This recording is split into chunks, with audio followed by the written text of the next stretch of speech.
Et peut-être c'est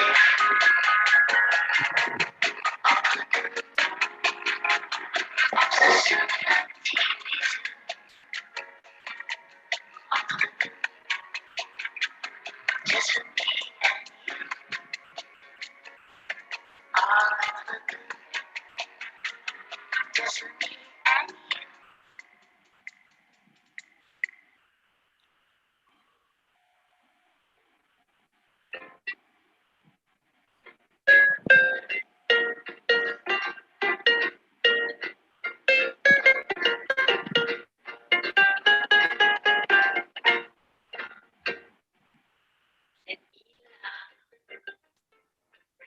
J'ai écrit une chanson, quelques petits mots de tendresse,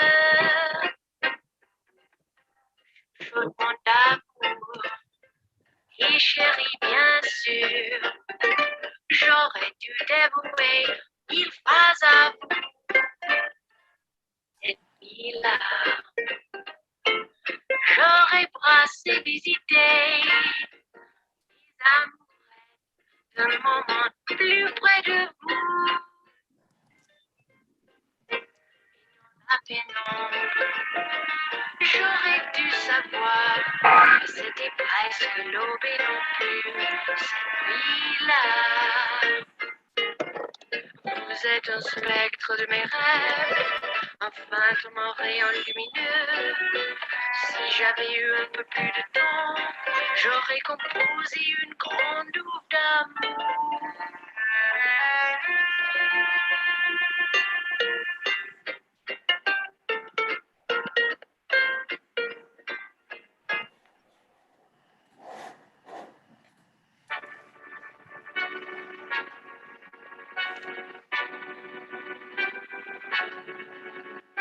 Dans mon esprit tout divin, je me perds dans tes yeux, je me noie dans la vague de ton regard amoureux.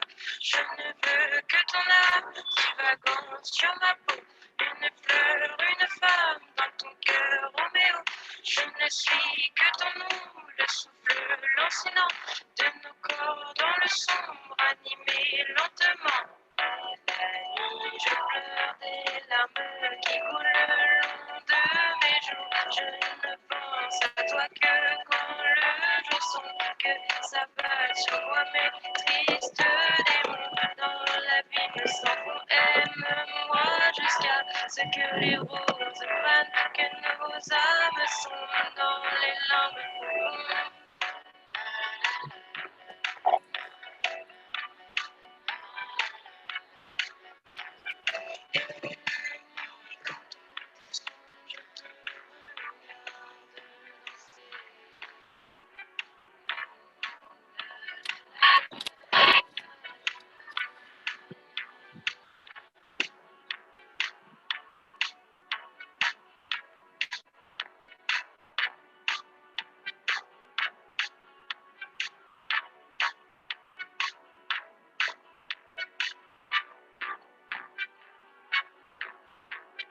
Je résonne en baiser le long de ta poitrine.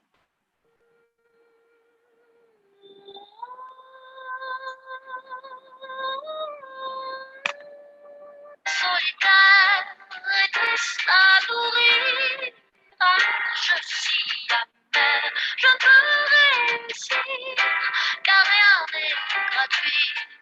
Dans la vie, jamais on ne me dira que l'amour sans étoiles, ça n'est pas pour moi.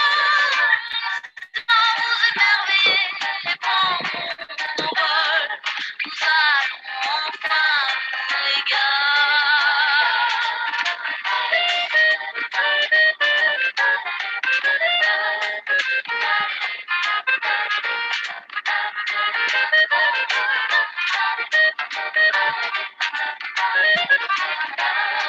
la planète m'a enfin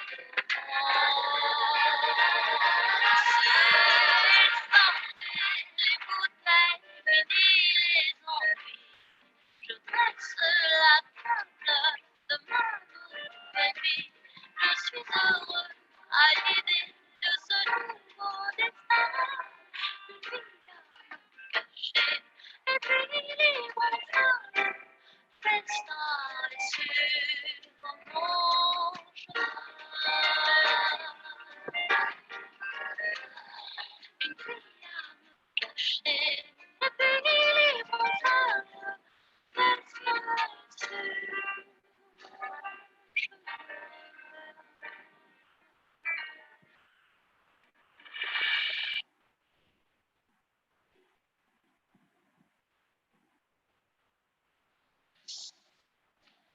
It means that it's so.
Avec tes yeux couleur d'automne, tes joues qui fondent, le ventre creux. Qu'est-ce que tu veux, basta qui t'aime? Besoin d'amour et de tendresse, de contre-jour et de caresses. Vos petits cœurs nécessitent qui fait la manche dans mes cheveux. Qu'est-ce que tu veux? Que je te prenne, que je t'étreigne, que je te joue sur mon piano, que je t'allume, que je t'éteigne, que je te couche sur le dos. Oui, mais ce soir, t'as pas de veine, je suis la Vénus du mélo.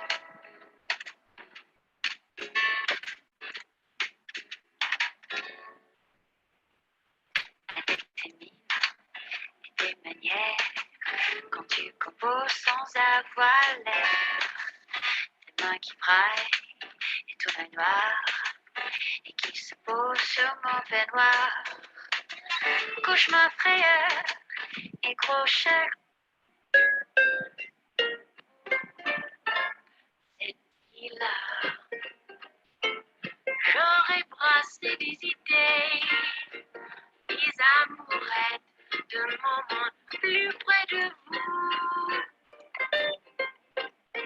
Et dans la pénombre, j'aurais dû savoir que c'était presque l'aube et non plus. Nuit-là, vous êtes le spectre de mes rêves, un fantôme en rayon lumineux. Si j'avais eu un peu plus de temps, j'aurais composé une grande ouvre d'amour.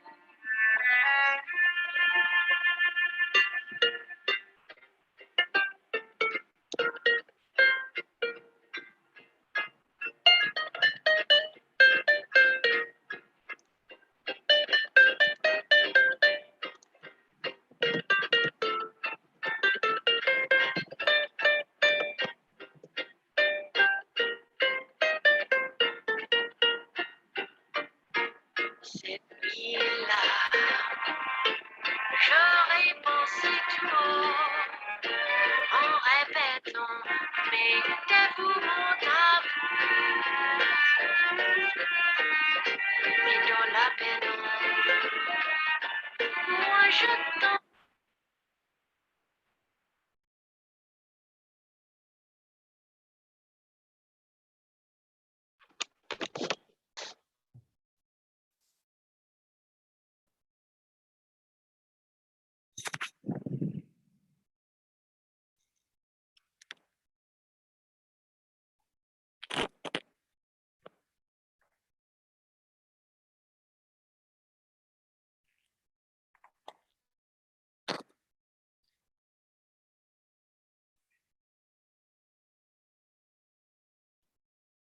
Hi, good evening, everyone.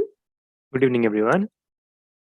May I So- request everyone to switch on their cameras, please? Look how beautiful I look and look how handsome Vasu is looking. I mean, great Mishan, great Goyal look. So I want to see the other beautiful Sure. and handsome faces too. We want to see all the great faces. Please switch on your Yes. cameras.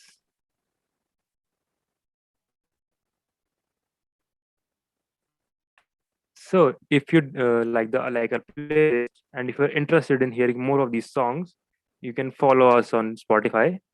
There will be a link in the chat box. And sure to make sure that you follow us, because there's loads of interesting content coming up on Spotify, starting with our own podcast. And people, the link is in the chat box. Head in the chat box. Hey, Miss Grape Mishra, could you please tell me the time? क्या time हो रहा है अभी? Time, as per my watch, it says that it's time for some wine. It seems to me that it's afternoon. Abhi, wine? Hello, afternoon. Apparently, my clock says that it's wine o'clock right now. Well, I certainly cannot counter that. Absolutely. Well, hello, ladies and gentlemen. Good afternoon, good evening, from wherever you're joining us. So, good morning, good afternoon, good evening, and hello. My name is Preeti Mishra, and that is my handsome, great co-host Vasu. Vasu मैं यहाँ तुम कहाँ busy हो गई? I mean, I was just thinking that does humans age as fine as a wine does? Well, yes, humans do age as perfect as wine. हमारी audience को ही देख लो, हमें ही देख लो, मुझे ही देख लो. I guess I'll prefer some beer. Thank you. देखो भाई, wine के सेशन में बियर लेने जा रहा है. Sad. Well, sorry to disappoint you, bottleful lady. Hi guys, I am Vasu, and this is my great co-host Preeti Mishra. Hello, and hello everyone. Welcome to the second day of WineO'Clock workshop. And today, knowledge is going to flow like wine, just like it used to in the ancient Greece fountains. Yeah, talking about history, I do miss that man who used to turn water into wine. I wish I could have someone like him. Well, Ari, what is happening in the chat box? OMG. OMG is oh my god, by the way. What is happening in the chat box? So many questions. Everybody's asking ki, what is TBH? How have me and Vasu, how have we learned the skills to host? हमें confidence कैसे आया इतना? How are we so good Even in I am speaking getting some English? DMs as well. Exactly, wondering. See, someone just asked how are we so confident on camera? OMG. Well. Vasu and I owe all that to only one organization, that is the TBH Circle. Well, Vasu, बताते हैं इनको कुछ TBH Circle के बारे में. अरे खुशी से. Well, guys, have you ever thought that are you job ready? Back when placements hit you in college, I'm sure that काफी लोगों के मन में सवाल आया होगा. Well, let me tell you one thing. According to a survey by India Skill Report, 96% of the youth जो graduate होते हैं, they are not employment ready, and 80% of the hiring experts say that youth doesn't have the required skills, and it's shocking. Well, exactly, this is where we come in. This is where TBH comes in. Our founder, Mr. Vikram Kukreja, noticed just that, and he came up with TBH. He work night and day to reduce this 96% to 0%. And he wants to redefine the future of the youth and this country. Well, back last week or some days back, a wise man told me that too much of anything can be hazardous for health. But he also told that too much of wine knowledge is just right for us. And Exactly. OMG people, if this knowledge comes from an expert, तो उसका impact अलग ही होगा. And there where TBH Circle brings you this wine workshop. And today's expert is Mr. Savio Cardoza.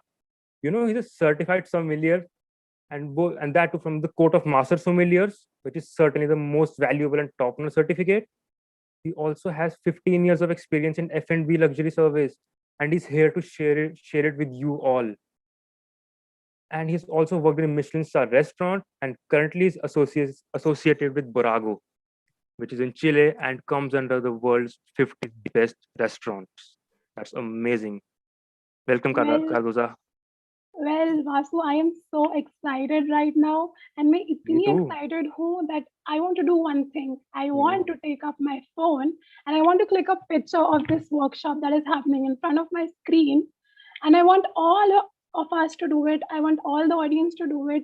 Take up your phones, click a beautiful picture of this workshop, and put it on your Instagram stories and tag us and put hashtag of TBH Circle. And mind it when I say that we are going to choose some lucky, beautiful, and handsome winners at the end of the workshop. Exactly, Mishra ji.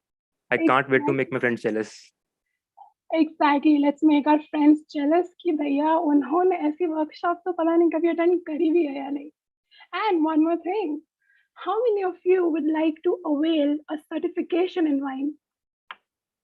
Well, me. All hands up. भाई माता के दरबार में आए हो. Show me your hands.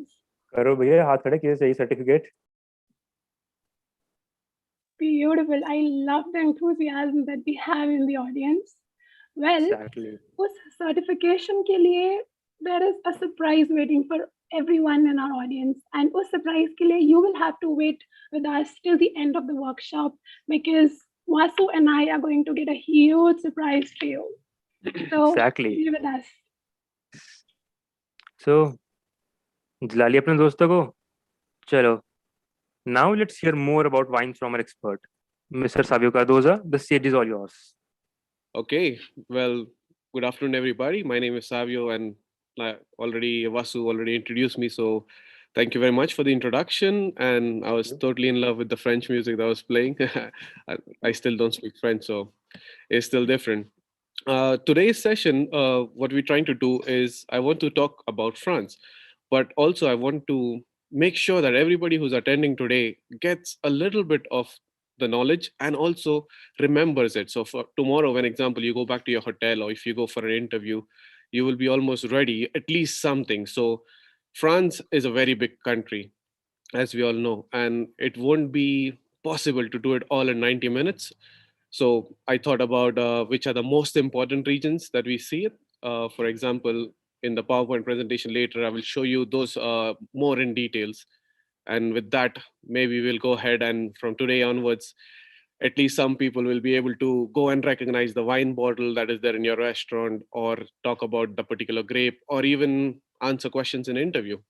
So that is my basic goal for today. And also at TBH, we want to do it in a fun way. We want to do it in a different way. So maybe my my technique will be a little bit different to what you guys have seen or not seen before, because I believe that a sommelier should always be a storyteller. So I do have a lot of stories, but unfortunately, I'll be able to share just one in this 90-minute. And with those stories, it's very helpful because when we were in school, हम लोग सब रट्टा मारते थे, right? Because you make that ratta because you will not use it next year. Like for example, you just ratify everything, you go to the exam, you dump it out on the paper, and then you forget about it because you don't really need it. But in wine, it's not that way. Unfortunately, if you stop studying, you kind of go back 2 steps. For example, when I did my certified sommelier, I did it in California, and I actually studied very hard for it. And once I gave the exam, it was done, and I was like, okay, now I don't want to study anymore. And I did not study for at least 6 months. And when I picked up the book, I really couldn't name a lot of stuff, and that kind of influenced me a lot to never take a break. And when I was trying to do for the advance, again, it's a lot of effort, and for whoever is studying about wine to be a sommelier, to not to stop. If you can just give yourself at least 15 minutes a day, something like that, it would be easy. So that is the only way to do it. You can't really stop. You have to go even 10 minutes, 15 minutes, just choose a topic and read about something. And it comes the same with the bar. For example, if you are studying about cocktails, try to do 2 cocktails per day in theory. And when you go back to your hotel, try to practice it. Or if you're not in the bar, tell the bartender, these are the ingredients. Can you make it for me? Or depends. If you can sell the cocktail, even better. Go to the guest, and if you say, like, sir, I would like to recommend you a cocktail which is this particular cocktail, and try to sell it and see how it is made, and that is the best way to remember it. And let's go, any questions, anything like that, you have to always write it in the chat. I'm paying attentive to the chat, but obviously it's a 90-minute session, so hopefully in the end we have some time for that one. Yep. Let me go straight into the slideshow that I have. Give me 1 second. Okay. All right, so that is France. France is a fine wine producer. I'm someone who likes more about the geography, and I also like about the history, but I do get a little bit, I do have a little bit difficult time with the history. So you don't need to remember all the names of who's the guy who started wine and everything.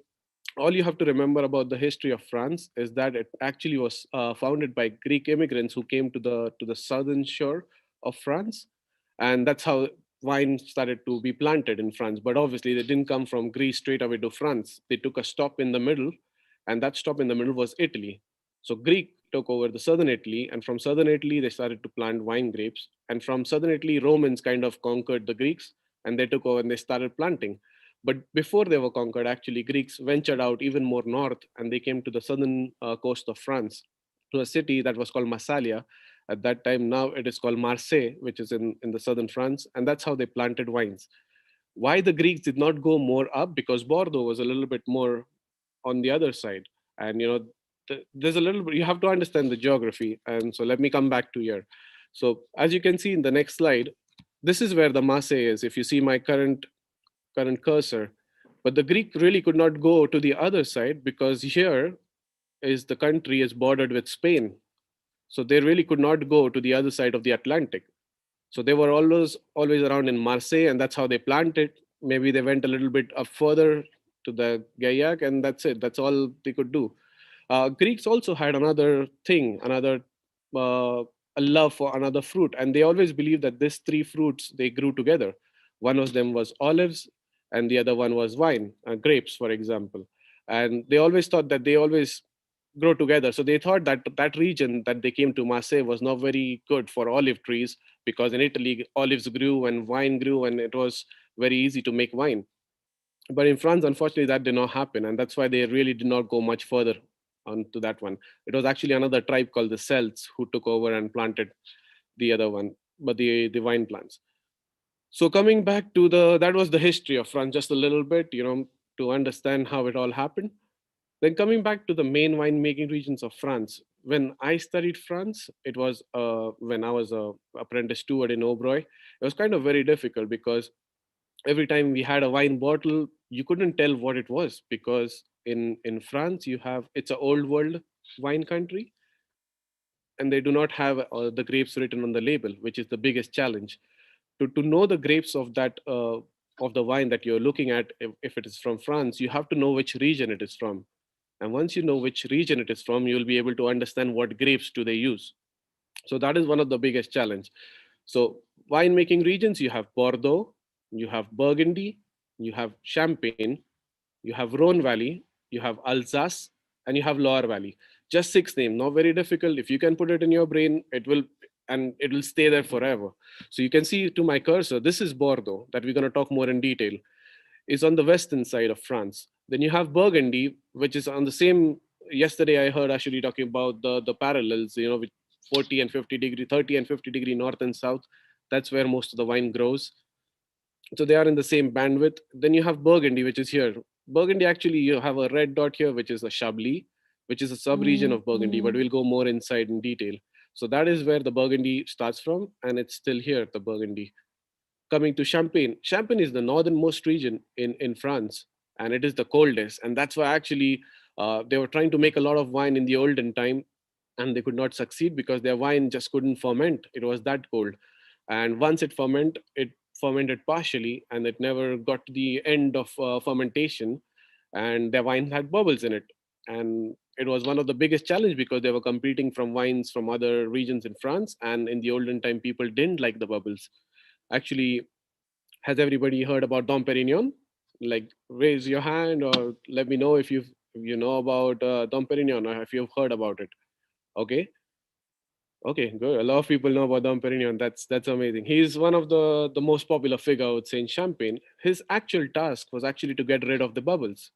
He was actually assigned to make changes and to get rid of the bubbles and also to make it better. He did a lot of different innovative thing that was innovative at his time, and he actually made the champagne better by installing a lot of champagne were actually made away from the vineyards. He was the one who said, like, let's make it closer to the vineyards, and to press the grapes fast, to mix the grapes, which is two red grapes and one white grape, but to press it really fast so that the juice doesn't get the color from the skins, and a lot of other innovative stuff that Dom Perignon did. Coming back to the regions, we have the Rhone Valley, which is here, Rhone, and then you have Alsace, which is a small strip. Alsace is bordering with Germany, and that's the reason why it's changed a lot of their language is basically a different language because they were taken over by Germany, and then after the World War, they were returned back to France. So they've been swapping nationalities, I would say. And then you have Loire Valley, which is a very big region and has a beautiful river flowing through it, which is the Loire River. And again, today we won't have the time to do all six because I want to do it in a little bit of detail because I I personally don't believe in in giving half information. I want to give the entire information and then hopefully it stays with you all for a while. So that are the regions of France.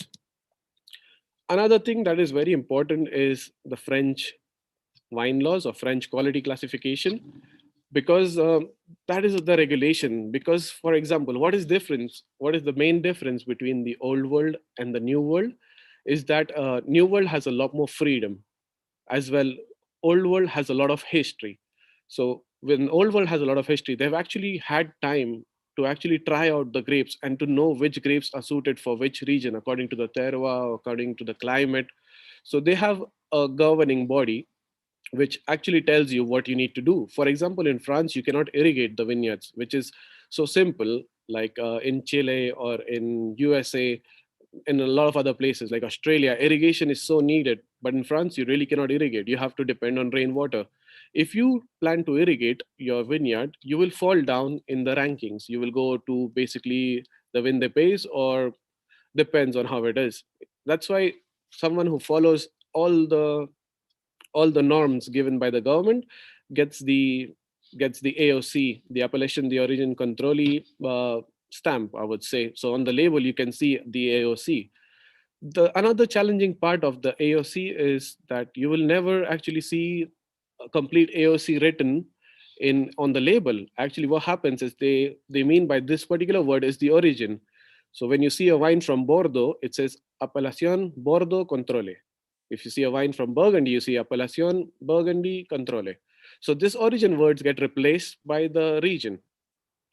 If the wine is from a sub-region, it becomes Appellation Pauillac Contrôlée, which is the region in Bordeaux, or Appellation Gevrey-Chambertin from Burgundy. And it becomes in that way. So it's basically you have to pay a little bit of more attention to it. There are very few, like to give you a rough idea about the AOC, there's around 20 to 25% that is being produced in France, which is as AOC.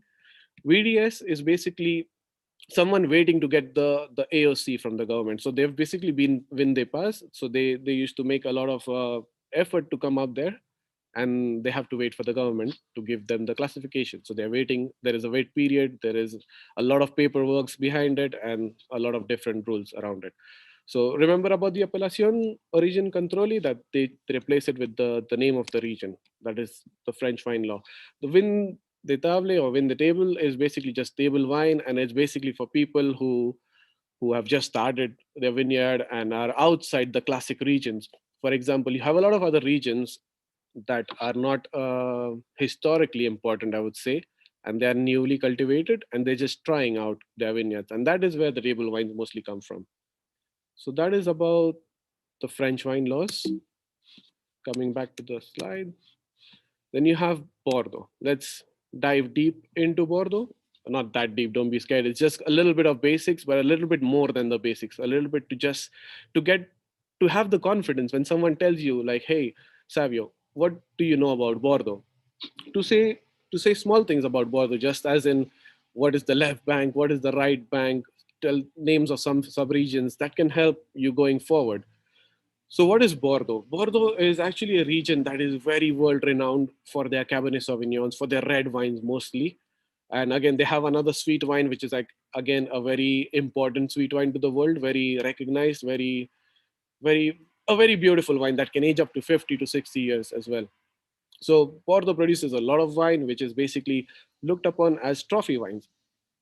Why trophy wines? Because they are limited in production, and every year is a very different year in Bordeaux, because Bordeaux has a lot of climatic issues, I would say. They have a lot of rain during the time when it shouldn't rain. They have a lot of frost as well. It's a maritime region, something closer to the sea, and actually it's very cold. And sometimes there is a lot of differences with each harvest. Harvest is the fruit of one particular year. So the grapes that were harvested in 2021 will have it on the label that they were cut from the wine plant on 2021, and that's how you know the harvest. For example, in Bordeaux, 2009 and 2010 were very good years. So obviously the prices of that wines compared to a wine from 2012 is almost going to be double. So that is why harvest is important and vintage is important in Bordeaux. Bordeaux, again, I'll come back to this one a bit later, because to show you the map of Bordeaux first. So this is how Bordeaux looks like. It has the Gironde estuary. So you have two rivers that come and form the estuary.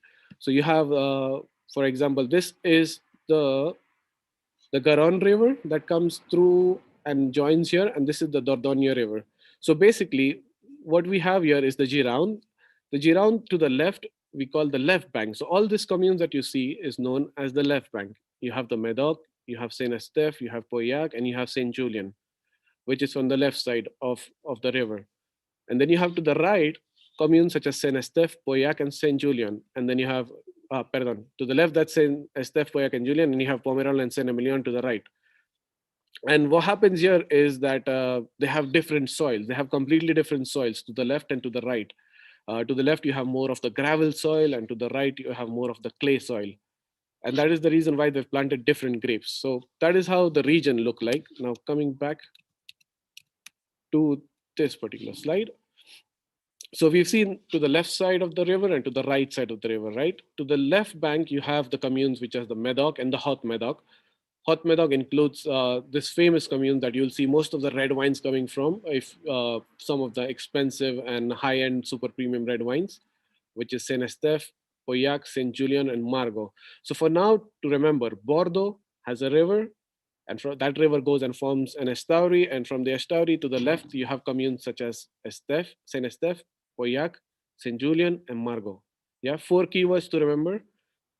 And on the right-hand side, you have Saint Emilion, and you have Pomerol. That is on the right bank. Now, if you're clear with this one, give me a hands up or let me know something. Or is it too much or is it too confusing? Let me know, guys. What do you feel? Everybody following me? Yeah, good. I see some hands.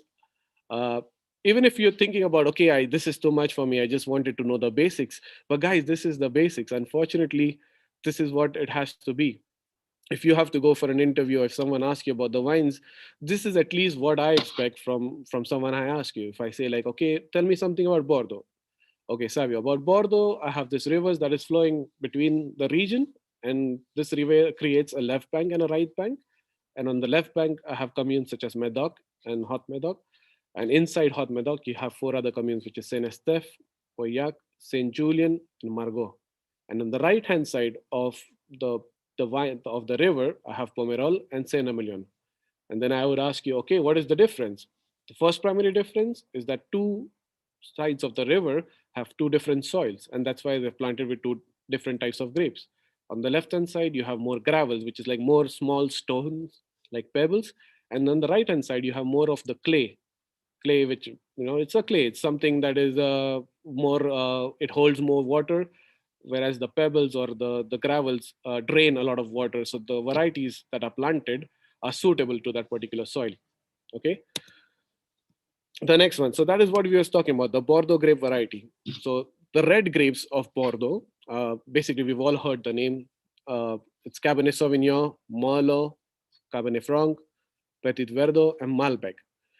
And would anybody know why so many grapes? Like, if you look at the other region, like if you look at the other region, Burgundy just does Pinot Noir, and a lot of other. Why it has to be a blend? That is the main question. So I'll give you the answer why it has to be a blend, because the grape works as an insurance policy.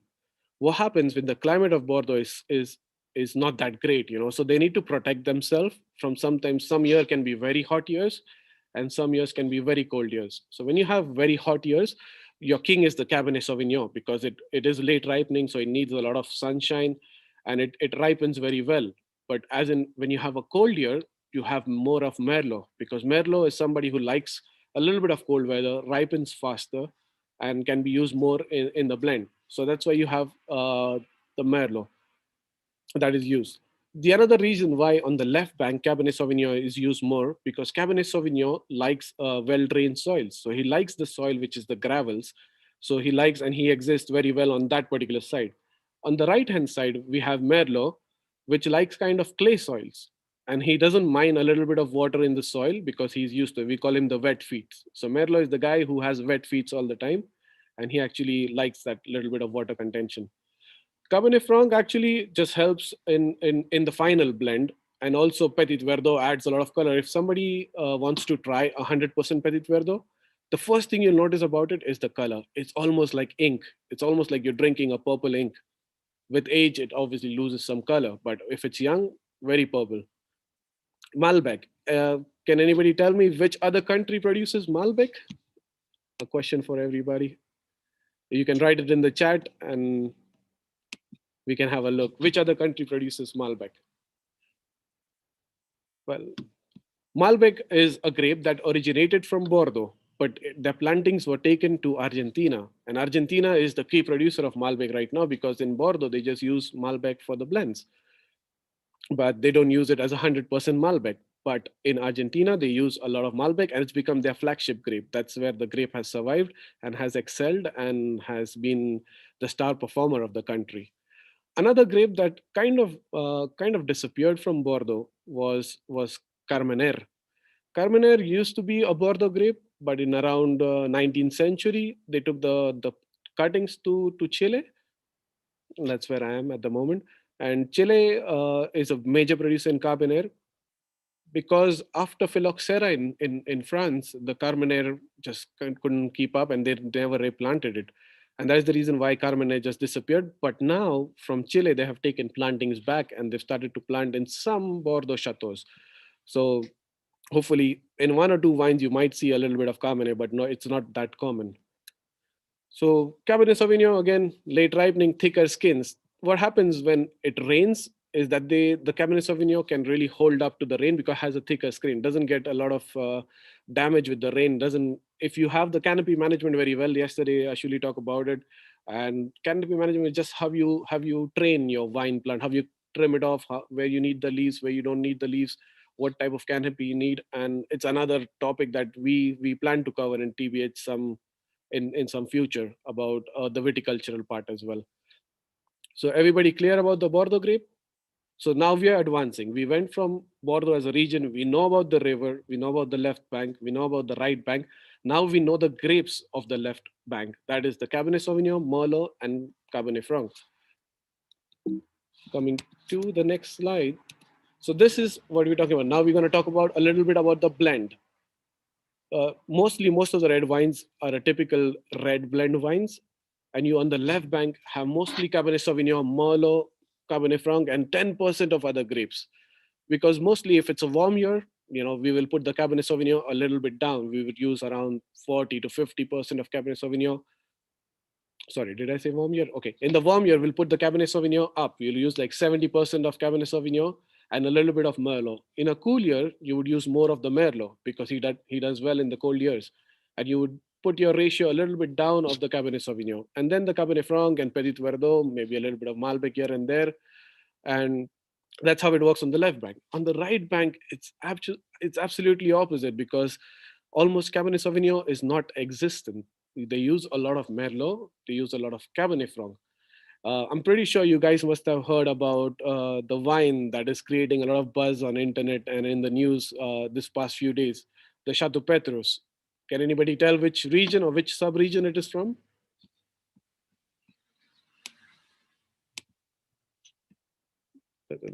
Yeah. So I really don't see the chat. I'm really bad with this. I'm sorry about the internet part, but I'm not able to see the chat because I'm presenting. Maybe later on I'll go through the chat. So yeah, CNM, the Chateau Petrus is actually from Pomerol, and it's mostly Merlot. And what happens with the Merlot is that they like clay, but there's also a very special type of soil. It's just not clay. It's just a different soil that kind of supports a lot of Merlot. So if you see a wine from Pomerol, which is a very small region, if you see here, the small green dot here is Pomerol. It's a very small region, and the production is very limited. And again, there is a lot of trend of even garage wine now, which is basically very small micro chateaus, I would say. So on the left hand side, you have more of the chateaus, those big grand chateaus that have a lot of vineyards under their belt. But in Pomerol, you have people who own a very little vineyard, and they use garage wine out of that. So that are the typical blends of Bordeaux. On the left-hand bank, principal grape Cabernet Sauvignon, then comes Merlot, Cabernet Franc, and a little bit of Petit Verdot, and you have a little bit of maybe Malbec or Carmener.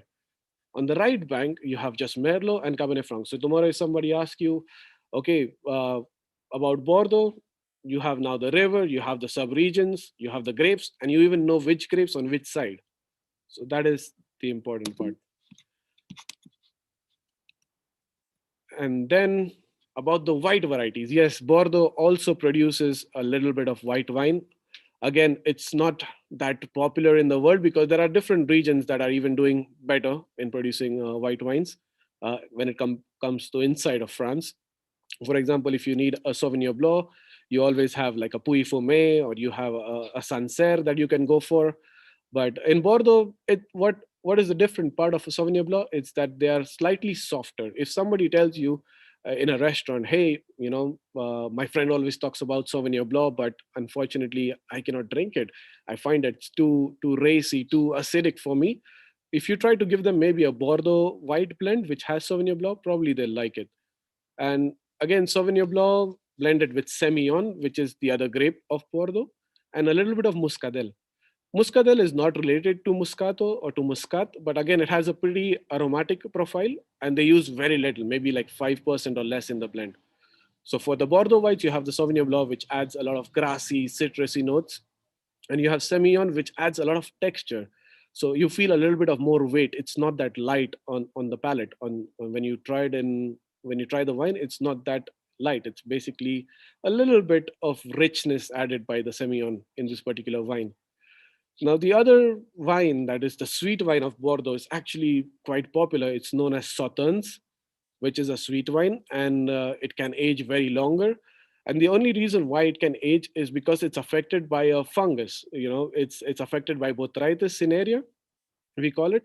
And this particular thing attacks the grape Semillon in particular more than Sauvignon Blanc, because Semillon has a thin skin, which the fungus sits on the skin, enters the skin, so makes like a hole in the grape, and it drains all the water content and it dries the grape. The grapes become very racinated, plus with a little bit of like a mold on it, like a fungus. And with that, actually, you can make a lot of sweet wine. It's beautiful, the Sauternes. There are a lot of Sauternes which are expensive, but there are Sauternes which are very economic as well. But again, if you want to give it a try, do it with a with a better producer that is recognized for the Sauternes. Again, they have their own classification system for the Sauternes. Again, very, very unique wine, very different, and it's a dessert wine, I would say, and served in a very small portion. If you ever have the chance to try it, uh, try to hold on to that moment with both or your all entire body to kind of try this wine, because it's a special wine that happens only in special years. It doesn't happen every year. It's a particular climatic condition that happens. It happens most of the times, but some of the year it's very good, and some of the year it's like pretty ordinary to even do it. So that was about the white wines. Because Bordeaux mostly produces around 80% of red wines, we need to focus more on red wines. When it comes to white wines, they produce a little bit, which is a blend of Sauvignon Blanc, Semillon, and a little bit of Muscadel. When you're talking about sweet wine, it has most of Semillon and a very little of Sauvignon Blanc, almost 80-20. That's what I would say. The next daunting task is to read a Bordeaux label, actually. And Bordeaux label, any label of any wine from any particular region has a lot of information. The only trick to it is we need to know how to read it. If we know how to read it, you can even look at the bottle and answer the questions of a lot of customers, I would say. So starting with the name here, Chateau Margaux, which is a chateau, which is the name of the producer. What happens in Bordeaux is that they focus a lot on reputation of chateaus. In different parts of France, maybe chateaus are not that famous. So when you come to Burgundy, you will hear more about the word négociant, because it is people who buy grapes and they make the wine. Whereas in Chateau is a rich, farming estate, I would say, who own a lot of vineyards, and they actually make the wine from the particular vineyards. And the chateaus are actually based on the vineyard. So that's why it says estate bottle, because they're actually around their own vineyard. So when they harvest it, they just come inside the chateau and they make the wine. That's where the fermentation happens. That's where the aging happens of the wine. So the next is the vintage. You see the year on the wine label. It says the vintage 1996. But nowadays, a lot of people who, like, for example, say I'm somebody who formed a company. I like to also put when the company was formed. So make sure not to get confused with that. If you have a number that says established in 1776, that is not the vintage. That is when the company was established. The vintage is 1996. That is the year the grapes were harvested. When the grapes are harvested in 1996, the wine don't come out in 1997. The wine has to go through the fermentation, then has to go through the barrel aging. So a 1996 wine in Bordeaux will be released around in 2000, because they age their wines a lot. So don't be surprised if you go back to your restaurant and you check all the wines from Bordeaux, you won't have the 2020 vintage. Probably you'll have the vintage from 2015, 2016. That's what the vintage would be. Another thing is here you can see Margaux, which is the name of the sub-region, basically. And then you can see here that we talked earlier about the French wine law. You have the Appellation Margaux Contrôlée, which is basically how they change the word origin to Margaux, because that is the origin. So that's how they put it there. Alcohol content in Bordeaux is around 12.5, 13.5. That is another difference in the old world and new world. Old world wines, they struggle for sun. So when the vintage is sunny, it's a very special vintage. And when they struggle for sun, they don't have that much sugar in the grape. And in the part of the sugar, they cannot be converted into alcohol for that reason. Whereas in New World, you have no problem with the sunshine. So the grape is fully ripe. And when you ferment it, the sugars get fermented up to the level of even 15%. That doesn't really happen in Bordeaux. In Germany, even less. You will see a German wine that is 8% in alcohol, 9% alcohol, because really the sugar levels are a sign of New World. That's where it gets riper. But you don't need that ripe as well. It's kind of overripe. The classic red wine is between 12 to 13, 13.5, I would say. For me, more than 14 is more alcoholic, but you don't feel the alcohol because it's balanced well. That's where the skill of the winemaker comes in, because you need to know that if you have an alcohol level which is higher, you can balance it well with your winemaking skills, basically. Volume is the 750 ml that is there. That's why they call it 75 cl. That's similar to 750 ml. And country of origin is France. That's all the label is.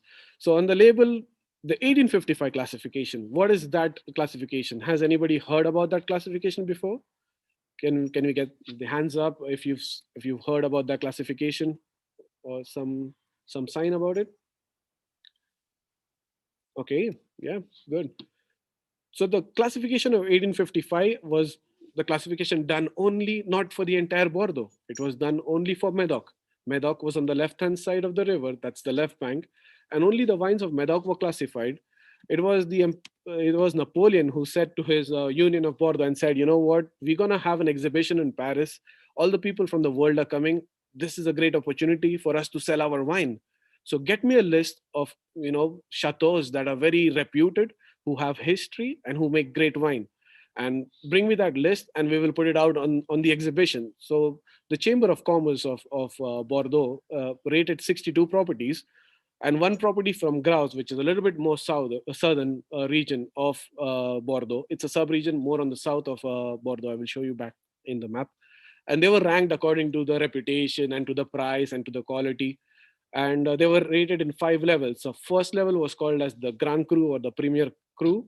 The second level was the second Cru, basically. So the third and the fourth and the fifth. So in the first one, you have 5 Cru that were rated. And basically, till date, no change has happened. From 1855 till now, there has been no changes at all. So people still respect that classification. That chateaus, which are the top 5, are still fighting to keep their place. They don't want to lose it to the second one, because the second ones are trying to come back up. They're like, hey, it was done in 1855, but now we are making some great wine. And it is true. Some of the second level wines do make very good wines. And in comparison, sometimes because of the climate and the terroir and the vintage, sometimes they can exceed the first growth wines in quality, but not in the rankings or the prices. So, but till date, there's been only one change, and that change was in 1973, when Chateau Mouton Rothschild was elevated. It was so in 1855 there was only 4 Premier Crus that were on the first level, and from the second level there was one gentleman who was the Mouton Rothschild, and he fought all his life to come back up because he believed that his quality was on level with the first cruise. And in 1973 he got his wish, and they elevated him to the first growth. And this is the celebration label of 1973 that you can see, which is from Chateau Mouton Rothschild on my screen. And this label was actually painted by Pablo Picasso. So to celebrate his victory, he had a label specially designed or painted, one copy by Pablo Picasso, and then they make multiple copies. So if someone has this bottle, it doesn't have the original Pablo Picasso, but it's like a painting, official copy of that painting. And even now in market, this wine exists, and they do sell for a lot of money because of the fame of Pablo Picasso and for the special year of Mouton Rothschild.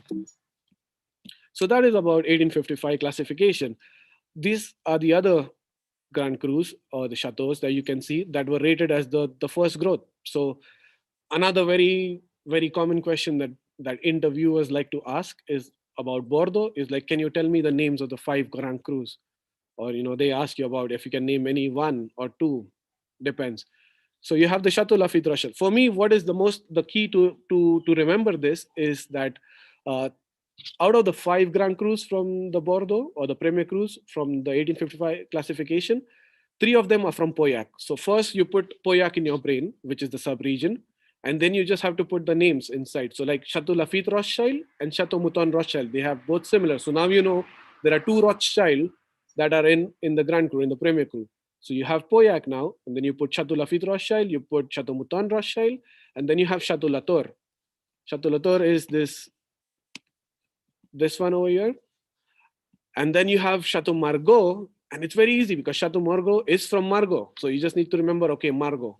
And then you have the Chateau Haut-Brion, which is from the Graus. This might be a little bit difficult to remember, but hey, if somebody asks you the Premier Crus of 1855 classification, and out of 5, you tell them 4, I think it's more than enough. So the way to remember Pauillac first. And in Pauillac, you have 3 chateaus. You have the Chateau Mouton Rothschild, you have the Chateau Lafite Rothschild, and then you have the Chateau Latour. And then coming to Margaux, which is, you just add chateau to it. So that's Chateau Margaux from the sub-region of Margaux, and Chateau Haut-Brion from Graus. Chateau Haut-Brion is actually the oldest, basically. It existed in the 16th, 17th century, whereas the Medoc did not exist in in the 16th, 17th century, because it used to be marshland. It used to be like nothing was growing there. It was just something like a land between the rivers, and the Dutch actually drained those rivers and made that land more accessible to planting vineyards.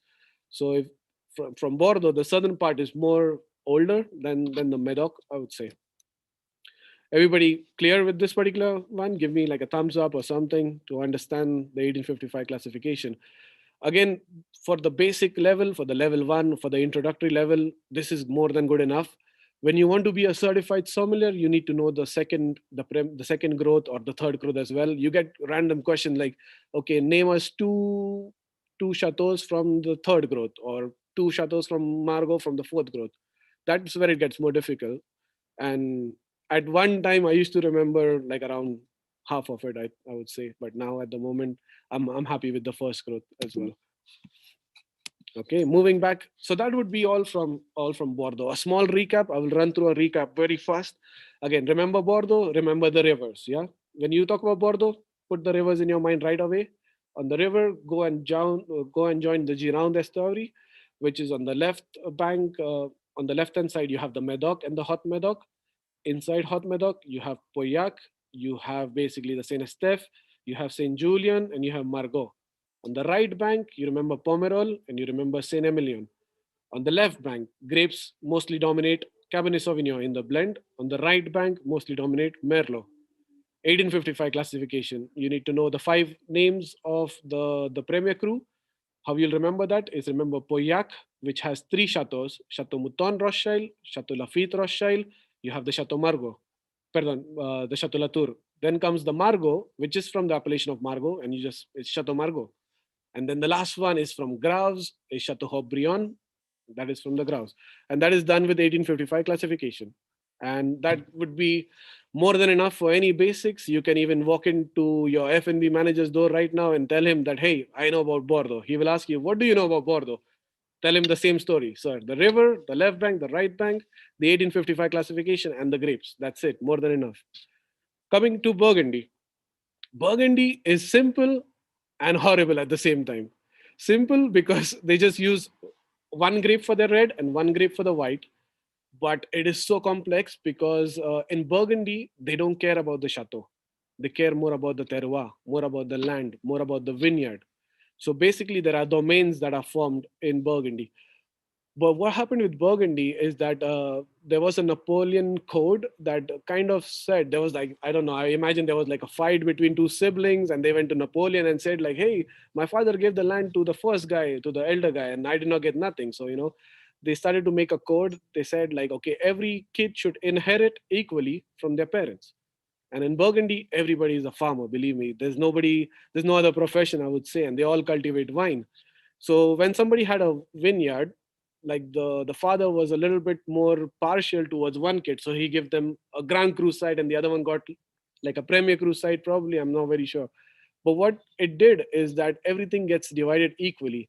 So imagine my father has 2 sons, me and my brother. He gives half to me. Then I have a family, say I have 10 kids, for example. My 10 kids will get my share divided equally. My brother will have another 6 kids. That will get divided equally. So when it comes to 4th generation, you have just maybe 5 wines, like this guy right behind me, maybe just 5 of them. What are you going to do? You cannot make wine from just 5 wine plants. And that is when negociant negociant is someone who goes to people who knows that they cannot make their own wine because they have very few rows of wine, and they buy wine from them. So for example, you have this one over here, this bottle, Joseph Drohin. He's not a chateau. He's the producer, yes, but he's the negociant. He's someone who buys wine from different parcels, blend them together, different parcels, but still in the same region. So over here, the region would be Gevrey-Chambertin, and is inside that village, but he's buying from different parcels. We'll go more into detail, but just a small recap about the history of why Burgundy is so complicated when it produces just Pinot Noir and Chardonnay. And also, let's not forget the poor Gamay, which exists in the region of Beaujolais, because there's a lot of discrimination to Gamay, saying that Pinot Noir is an amazing grape and Gamay is not that great. But Gamay is a special grape, is something different, I would say, that people have not yet accepted. Another thing I forgot in Bordeaux to mention, but I'll just run through it again. All the red grapes of the Bordeaux, they kind of related to each other. For example, Does anyone know, like now with the DNA analysis, you have, how to say it? You can find out who is the parents of the grape. So can anyone know who is the parents of Cabernet Sauvignon? How did Cabernet Sauvignon come into existence? Nope, nope, nope. Okay. Okay, one person, that's good. Imon Sengupta does know that. So that's Tanisha as well knows it. So that's beautiful. Another I one. think that's a very difficult question. That's why Okay, only sorry. three people know But the the answer answer. is not that difficult. The answer is not that difficult because if you take two grapes, have you guys heard about Cabernet Franc? Cabernet Franc, give me a wave if you guys heard about the grape Cabernet Franc. Yeah, good, good, good, good. Has anybody heard about Cabernet Sauvignon? Pardon, sorry, Sauvignon Blanc. Has anybody heard about Sauvignon Blanc? So Cabernet Franc and Sauvignon Blanc, a red grape and a white grape got together. So you have the Cabernet from the Cabernet Franc and you have the Sauvignon from the Sauvignon Blanc. And that's how you become Cabernet Sauvignon. So Cabernet Sauvignon is actually a grape whose father is Cabernet Franc and mother is Cabernet Sauvignon Blanc. And all those grapes are actually connected because Cabernet Franc is also the father of Merlot. Because again, Cabernet Sauvignon blended with another grape and became, so it's a difficult question, I know, but again, it's an interesting concept to understand why these grapes work together in a blend because they are a family. All the grapes are a family, but these ones are closely related, I would say. Coming back to Burgundy again then, that was a difficult question. Let's keep it for a little bit advanced when we explain more in detail next time. Coming back to Burgundy, remember the red grape, Pinot Noir, white grape, Chardonnay, and in the southern region of Beaujolais, you have Gamay. That is the 5 sub-regions of Burgundy that you'll have to kind of remember. Chablis, which again produces just Chardonnay, is just white wine, doesn't produce any red wine, doesn't produce any rosé wine. It's just when you next time you see a wine that says Chablis, you can close your eyes and say it's a white wine made from Chardonnay. That is everything that you need to know about Chablis. We'll go more into detail, but for now, only that. Then you must have heard about the name Côte d'Or, which is actually 2 regions together, Côte de Nuit and Côte de Bon. Côte de Nuit is basically just red wine, a lot of red wine, and a very little of white wine. And when it comes to Côte de Bon, you have basically a mix of red and a white wine. Again, they're all made by just Pinot Noir for red and Chardonnay for white. Côte Chalonnais and Mâconnais is not that important. Why? Because it doesn't have any Grand Cru for it. So it's not important for level 1, but definitely important for level 2. Yeah. And then you have the Beaujolais. That is what you have to remember. Because I won't be discussing about the Mâconnais that much, you guys must have heard a name of a wine from Mâconnais. I'm pretty sure. It's called the Puy Fossé. Have anybody heard about the Puy Fossé? It's from the Mâconnais. It's the only wine that is commercially successful from the Mâconnais. And other than that, not much come out of it. And we'll talk about the pyramid of the Burgundy. How it happens is that Burgundy focuses a lot on terroir, focuses a lot on region. So when it comes to the appellation, you have a lot of wines that just says regional appellation. For example, let's say, which is the easiest name to remember? Okay, let's do Vin Romane. I think Vin Romane is something that a lot of people must have heard about it, yeah? So when you have Vin Romane, that is your village appellation. When you have Côte de Bon, that would be your regional appellation. So wine can be blended from any village in Côte de Bon and can be put as regional. When it is from one particular village, like Vin Romane, it has the name Vin Romane on the label. When it is from the Premier Cru of the Vin Romane, it will say Vin Romane, Premier Cru, and the name of the Premier Cru. And when it is from the Grand Cru, for example, La Tâche or Romani Conti, it will say the name Vin Romane and then La Tâche or Romani Conti. And as the quality, the prices increases as it go to the Grand Cru and the quality comes down. So, obviously Grand Cru is the highest quality that you can get from Burgundy. Premier Cru, you can get a little bit lower than Grand Cru, but very good still to have a taste of that Pinot Noir. And village wine is still exceptional, I would say. It's very good. Regional ones, I'm not a big fan of them just because they are very good. Don't get me wrong, they're super good. But if you pay a little bit more, you get the village wine. So if you're planning to buy a wine from Burgundy, don't go for the wine that just says Côte de Bon or Côte d'Or. Go for the one that specifies more the name, like Gevrey Chambertin, or you have Vin Romane, or you have Morey Saint-Denis. Go for those village wines that you pay a little bit more and you get a good quality in that one as well. And Grand Cru actually is something so talk about in Burgundy, but they produce only 2% of. It's a very, very tiny piece of land that they make the Grand Cru wines from. Okay, coming to Chablis, just to break down a little bit of the Chablis. What is Chablis? Chablis is the northernmost region of Burgundy, and it has a cooler climate than the rest of Burgundy because of its northern location. But what makes Chablis so different is the soil of Chablis. It used to be part of this large basin that used to be a sea once upon a time, and that sea kind of evaporated and went away with a lot of millions of years we're talking about. And that's how you have those soils which still has oyster shells or small shells of snails or something that used to be marine life before, and that contributes to the minerality of the wine, that contributes to the text, to the taste of the wine, which you feel maybe a little bit salty, but again, it's very hard to describe what minerality is, and a lot of people use it just for the sake of using it as a winemaker. But you can't have minerality in your wines if there's no minerals in the soil. So it's very important to keep in mind the name of the soil of Chablis, which is the Kimmeridgian soil, Kimmeridgian limestone. If you don't remember it, it's still fine. But as long as you remember it has a special soil, that is amazing. And the region is completely Chardonnay, like I told you before, and it produces one of the most dry, lean Chablis, I would say. So if somebody wants a Chardonnay, like normally if I'm a sommelier and a guest tell me like, hey, Savio, I would like a Chardonnay, I normally ask more questions to the guest. Okay, sir, like I will be more than happy to help you with a Chardonnay, but what style of Chardonnays do you drink? Do you drink Chardonnays which are oaked in barrels, or you want an unoaked one? If someone tells me unoaked, bang, my number one option is Chablis. I straight go for Chablis if I have it on the menu. Obviously, I inform the guest like, okay, I have a Chablis. Would you like to try? And he would be like, yeah, more than happy to try Chablis. A lot of people know Chablis. It's a very famous name. It's not a problem. But make sure that you understand that it is a different Chardonnay, and it is not the Chardonnay that you find in Napa Valley or in California, like, or in Sonoma, or if you talk about the Burgundies, because the Burgundy, which is from Côte de Beaune, will have a lot of oak influence on the wine. Well, a Chablis won't have any oak.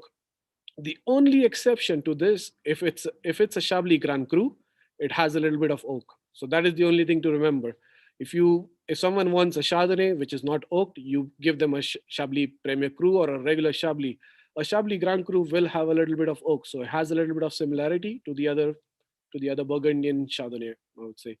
So the AOCs for Chablis is basically Petit Chablis, which is the very entry level Chablis that you get. Sometimes can feel a little bit watery, a little bit lighter, very lighter.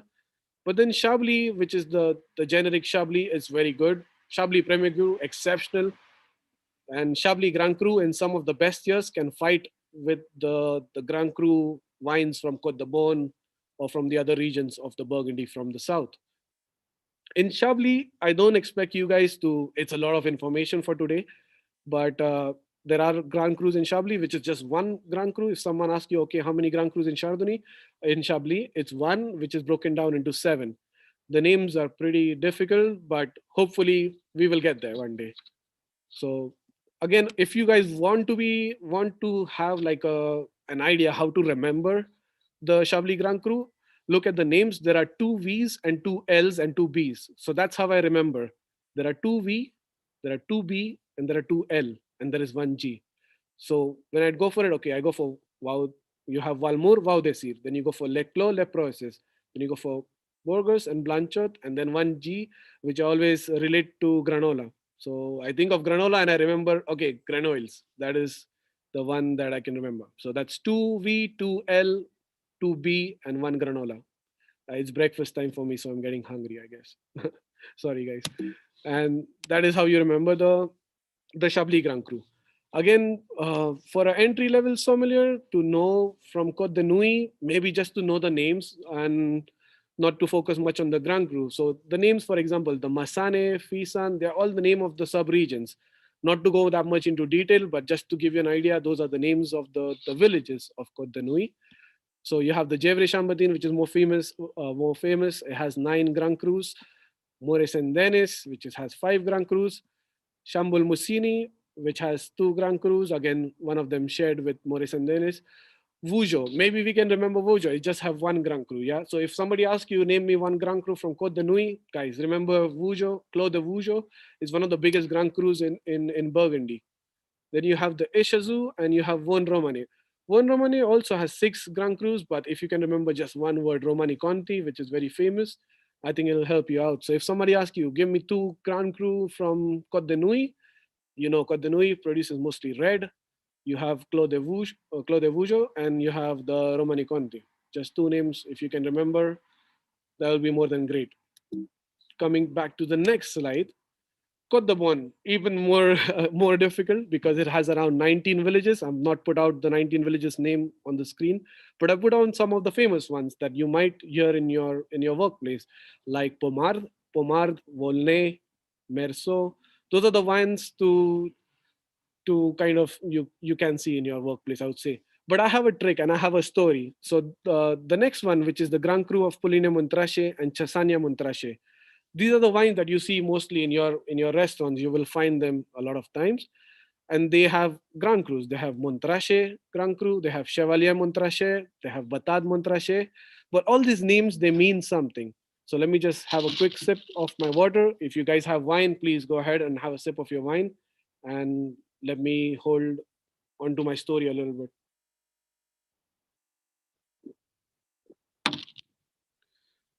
Okay, guys. So in the next 5 minutes, if you guys pay attention to me, the Grand Crus of Pouligny-Montrachet and Chassagne-Montrachet will be in your brain. I can promise you that. But just pay attention to the story, yeah? Okay, so the story goes this way. Remember the first Grand Cru, Montrachet. He is the king, yeah? So the Montrachet, the king. The new word over here is Le Pucelle, which is called the Virgin. That was his wife, and it's actually a Premier Cru. So here you go. You remember a Premier Cru as well from the Chassagne-Montrachet or Pouligny-Montrachet side. So remember the king Montrachet, and he had a wife, Le Pucelle.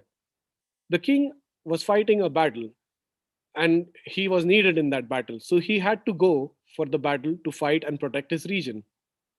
So what he did, since he's going to fight the battle, he chose his most brave knight, whose name was Chevalier. Chevalier means knight in French.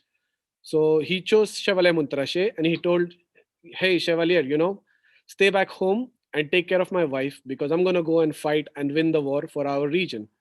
So Chevalier and Le Pucelle stay back home, and Montrachet went to fight. Unfortunately, the war took about 5 to 6 years. And in 5 to 6 years, the king was away from his region, and Chevalier and Le Pucelle fell in love. They actually fell in love, and they had a baby. That baby, because they were not born in marriage, that baby was a bastard. So the bastard in French means batard. So Batard Montrachet is actually the bastard child which came out of marriage, unfortunately. But the king came back very soon. Once the baby was born, the war kind of ended. It's like the classic cliche. The baby is there and the king is coming back now. The king came back and heard about the affair of the Chevalier and his wife, the Le Pucelle. And he was very upset about it. But he also knew that a Batard was born, like a baby, a Batard was born. That was the bastard Montrachet. I have a spelling mistake with the Montrachet. Oh, sorry. So yeah. So the baby was born, and the king said to his kingdom, "Okay, I want to see the Chevalier. So send out the message wherever Chevalier and Le Pucelle is hiding, to come back to my palace, and I will have a word with them." So they came back to the palace, and they came actually with the baby. When they came with the baby starts crying. Criots in French means screaming, crying, screaming. So here you go. You had the Batard Montrachet, which was the baby. You have Criots Batard Montrachet. Now you have the crying Batard Montrachet. And when the baby started crying, the king told them, "Hey, I want to have a look at the baby. Pass the baby to me." And the king got the baby in his hand, and he kind of felt something very emotional. And he said, like, "I cannot blame the baby for what they have done." And that's when he welcomed the baby. What is welcome in French is bienvenue. So bienvenue is he welcomed the Bata Montrachet. So now you have a story. Remember the king who was the Montrachet. Forget about the wife because it's a premier cru. So maybe in advanced level we'll talk more about her. So Montrachet, you had the king. You had the knight, which is the Chevalier Montrachet, and they had a baby. The La Pucelle and Chevalier had a baby. The baby had 3 different stages when he met the king. first as a bastard baby because he was born out of the marriage, so Batad Montrachet. The second phase was as a crying baby, Criots Batad Montrachet. And the third one is when the king welcomed him. So that's Bienvenue Batad Montrachet. So if you just remember this 5 words, which is Montrachet from the story, Chevalier Montrachet, which was the knight, Batad Montrachet, which was the bastard baby, the crying bastard baby, the Criots Batad Montrachet, and the Bienvenue Batad Montrachet, which was the welcomed bastard when the king received it. And if you remember that one, if you remember the king, if you remember the knight, if you remember the 3 faces of baby, you will know the Grand Crus of the Pulini Montrachet and the Chassan Montrachet. So here you go, Pulini Montrachet, you have the king here, Montrachet. You have the knight here, Chevalier Montrachet. You have Batad Montrachet, Bienvenue Batad Montrachet. And then in Chassan, you have Le Montrachet, Batad Montrachet, Criots, Batad Montrachet. For now, we don't need to separate them. Just keep them together. And if somebody asks you, hey, what is the Grand Cru of Pulini Montrachet? You can tell them it's Montrachet, Chevalier Montrachet, Batad Montrachet, Criots Batad Montrachet, and Bienvenue Batad Montrachet. Put them together, these 2 villages. But at least now you have got something from Burgundy. You have the names of the Grand Cru of that particular regions. And this is not story invented by me, guys. This is the story that every winemaker in Burgundy tells to tourists. I just happened the chance to listen to the story. And I said like, wow, that is an absolutely fantastic way of remembering it. And I'm not going to forget it ever again. And I still don't forget it. You can wake me up at 3 o'clock in the morning and tell me, Savio, what are the Grand Crus of Pulini Montrachet? I take 10 seconds to remember the story and I tell you the Grand Crus of it. And that is from the Burgundy. Coming to Beaujolais, we still have time. Okay, I need to run a little bit. So Beaujolais is produced with Gamay, which is a grape not very different from Pinot Noir, but there was a problem with that grape because it was very productive. It used to give a lot of fruit. A lot of people in the olden time in Burgundy wanted to plant that Gamay because it's easy to grow, produces a lot of grapes, and it's good for the trade. You can make a lot of money out of it. But the king did not like it that much. The king, his name was Philip the Bold, and he was obviously concerned about his economic status because people would not pay for a lighter wine. They wanted that Pinot Noir to have the status of elegant and good wine. So he ordered everybody to kind of rip out the plants of Gamay. If he finds Gamay, he's going to send people to jail. So what the poor people did, since they lived in the southern regions in the Beaujolais, they did not rip apart their plants. They rip apart from the entire Burgundy. So before Pinot Noir and Gamay used to grow side by side, but the king said like it's dangerous and I'm going to send people to jail if you still grow Gamay. So they rip apart the plants of Gamay and only Pinot Noir existed, but Gamay still existed in the Beaujolais town where the poor people used to live. And it's a beautiful grape. We have Beaujolais Nouveau, which is a very, very young wine. It's basically harvested last month and it's drunk in the next month. It's a very, but not to expect a lot from that wine. That wine is just a commercial, how you say it, a way to show what they have, but in a very commercial term, very young wine.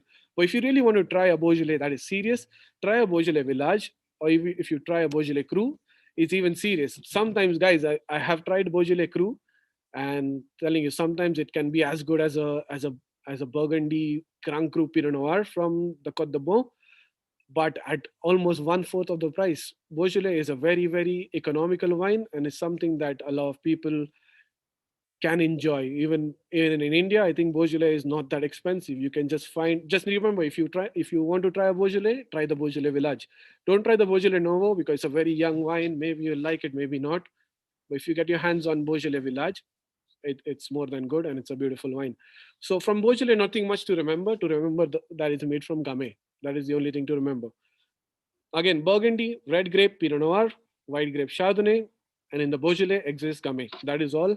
And I've given you the story of the Grand Crus. If you can remember it, it would be more than happy. Anytime if you forget about it, we can still send you the story, or you can text us and we can do a recap on it. But I have a stories on almost each region. That's what helps me to remember it. Okay, the next most important region is Champagne. Coming to Champagne, Champagne is like normally a lot of people who don't even know about wine knows about Champagne. It's that popular. Champagne is something that is used for every wedding. we all had a friend who has no clue about champagne, what champagne is, and they pop a champagne for their marriage, right or wrong. And then you have that driest champagne that they give you with the sweetest cake. So that's why that pairing doesn't really work, because you have a sweet cake from the wedding and a dry champagne. So next time, if you guys want to give your friend a champagne for his wedding, do me a favor and give him a sweet champagne, because yes, sweet champagne does exist. There is champagnes that are sweeter, but they're not that produced that much. They're just produced, there's a lot more drier styles.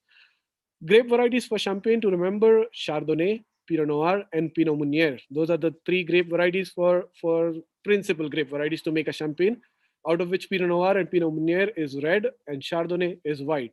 Now, how they get a wine that is so white in color or yellow in color is because they press the grapes very hard, very fast. Sorry, and when you press the grapes faster, you don't get the color of the skins. The color in the red wine comes from the skins of the grapes. So if you happen to get rid of the skins on time faster, you don't get any pigmentation in your wine. Nowadays, you have white Zinfandel that is actually rosé, or you have a white Merlot that is actually rosé, because the skin contact is very less, and that's how you get that pinkish color, because they're actually red grapes that give pink pigments if you just leave for some hours. And if you press it and you don't really leave for any minutes, you get a white juice or a yellow juice, I would say. Subregions to remember: Montaña de Reims, Valle de la Man, and Côte de Blanc. These are the three sub-regions that you might have to remember when it comes to more detail in Champagne. But for basic level, I think just to remember the grapes of Champagne, because nowhere on the Champagne it tells you the grapes on the label. Just remember Chardonnay, Pinot Noir, and Pinot Meunier. Those are the grapes for Champagne. The sub-region, if you can remember, it would be great, but not that necessary. Is champagne sweet or dry? You see a lot of time on a label of a champagne, you see brut. What it actually means? It actually means how much residual sugar is there. So they don't add sugar to it. When you ferment grape juice, sometimes not all the sugars are fermented. So it's a natural grape sugar that is still present in the wine. So you have the driest style, that would be Brut Nature, zero dosage, that has 0 to 3 grams per liter.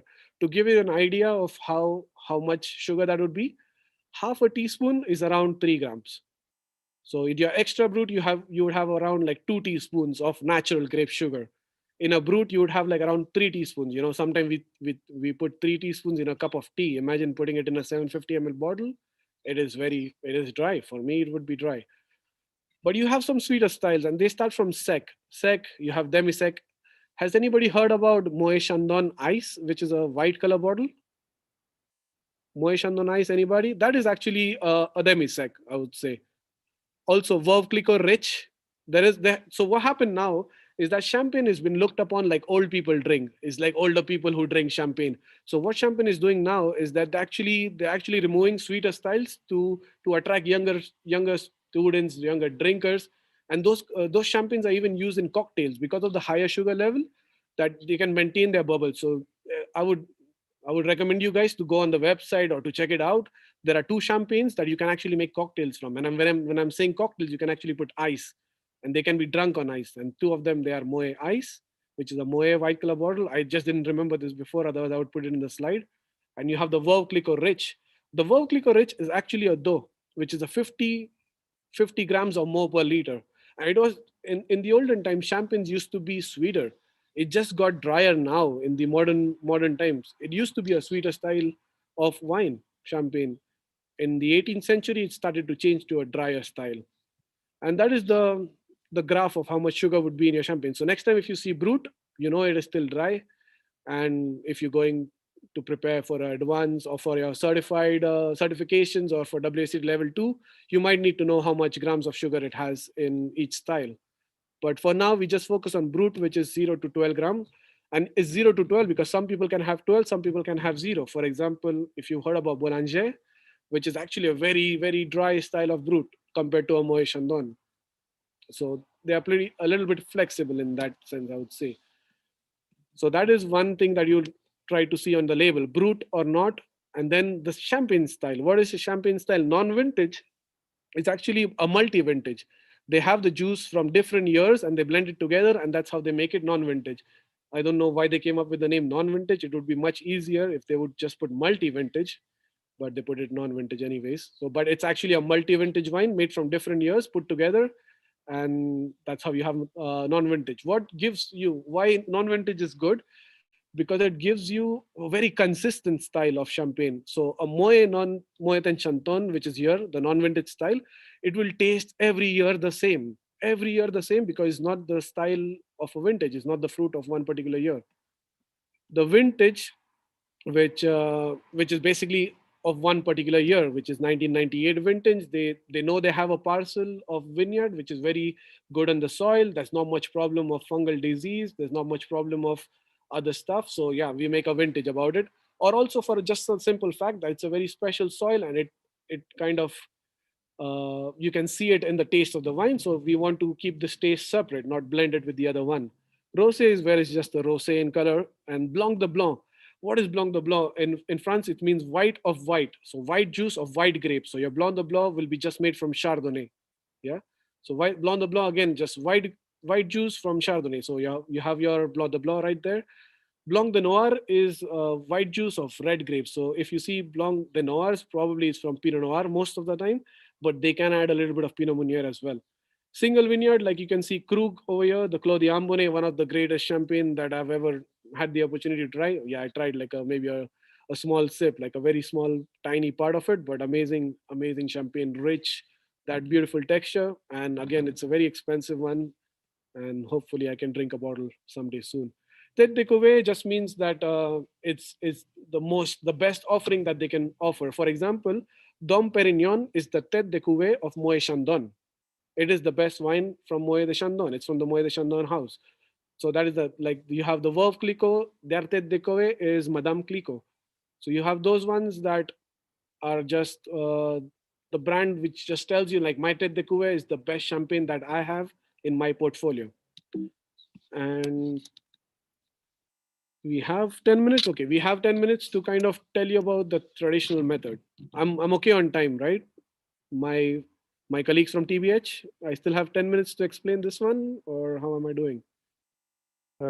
Yeah, I think we should take a question up now. It's already like 5:20, and I'm sure attendees must be dying to ask some questions to you.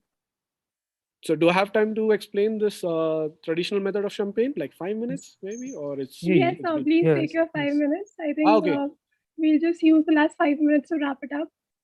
Okay, done. Yes, So the thank traditional you. method, you're welcome. Thank you very much. So the traditional method is the way the champagne is made. So yes, a champagne, anywhere else a sparkling wine is made, it cannot be called a champagne because there are certain factors which are special to champagne. So the traditional method is a method that they used to make champagne with, but unfortunately they forgot to patent it. So a lot of people can make traditional method even in other places, but they cannot call it a champagne. They have to call it a sparkling wine made by traditional method. What is a traditional method is that just it's a method which is very unique to the Champagne region. And how it is made is basically you have a vine first. So you make the harvest, you press the grapes. You press the grapes in this press, which is called the coquard press. It's a very big press, kind of presses 3,000 kg of grapes in one time. And in that, after you press, you do the fermentation like you do for any particular wine. When you try to make a white wine or a red wine, you make the fermentation. What is special is that the secondary fermentation. Once you have the first fermentation, they choose different wines, they blend it, and then they put it in a bottle. Once they put it in a bottle, they add liquor de tirage, which is just unfermented grape juice with some yeast. So it has sugar and yeast inside, and they put it inside that bottle. Then they put a beer cap on it. And that's when the secondary fermentation happens, when the yeast is eating the sugar and creating bubble. But instead of happening in a tank, it's happening in each individual bottles. And that's how the bubbles are being formed. Once this fermentation finishes, the lees kind of becomes very dormant, and they kind of go and sleep in the bottle, and it's lying on the bottle. That is what we call aging on the lees. That is where the toasty, the bready aroma comes in the Champagne region. Once you have the leaves which are dormant in your bottle, so okay, I would use my thermo, guys. It's been very cold, so I was drinking hot water. I kept it as a secret. So once you have the wine, you have the first fermentation wine, you put it in the bottle, you put the liquor de tirage, and then you leave the bottle here resting like that while the yeast is working its way, eating the sugar. And once it's done producing all the bubbles, it goes and lies flat in the bottle. Yeah.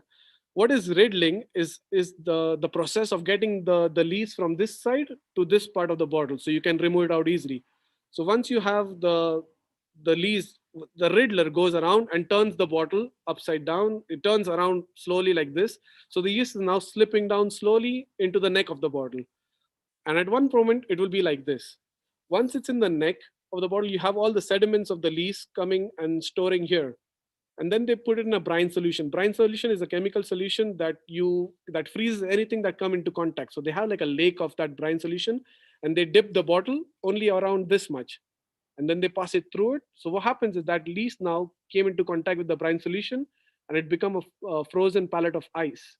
Once it's a frozen pallet of ice, you turn the bottle upside down. You have the champagne intact here, and you have that particular part of lees over here.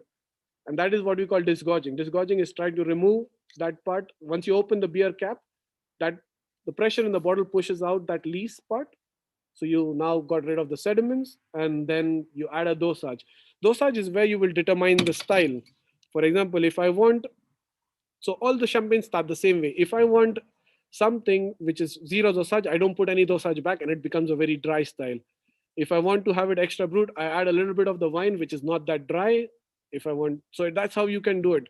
I think I would need more time for this one because I'm trying to do it in rush, and I won't be able to do justice to this process, which is a beautiful process. But maybe some other day we will talk more about the traditional method of the champagne. And these are the famous champagnes that you can see. Veuve Clicquot, which is a classic non-vintage style.